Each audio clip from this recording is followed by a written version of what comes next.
जरांगेंकडनं चर्चेसाठी अद्याप प्रस्ताव नाही. इच्छा व्यक्त केल्यास मराठा आरक्षण समिती भेटण्यास तयार. मंत्रिमंडळ उपसमिती अध्यक्ष राधाकृष्ण विखे पाटील यांचं वक्तव्य.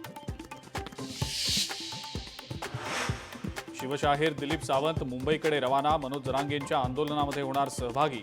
कोल्हापुरातनं दिलीप सावंत रवाना.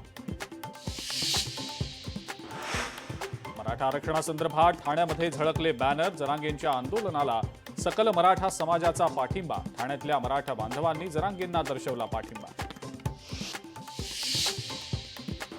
पनवेलमध्ये पुन्हा हिंदी मराठी वाद समोर. पनवेलच्या गोदरेज बिल्डिंगमध्ये हिंदी मराठी वाद. हिंदी भाषिक नागरिकांकडून दादागिरी. छत्रपती संभाजीनगरमध्ये एकाची फसवणूक. सरकारी नोकरीचा आमिष दाखवत घातला गंडा. दोघांना 31 लाखांना गंडवलं.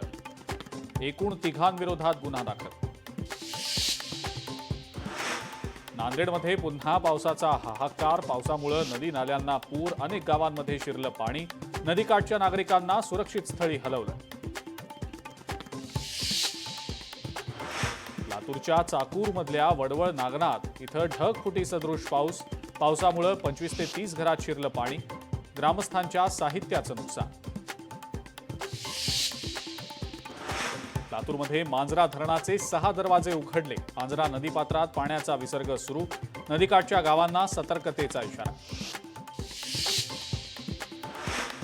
जळगाव बायपासवर 2 ट्रकची समोरासमोर धडक. धडकेत दोघांचा मृत्यू. 1 जण जखमी.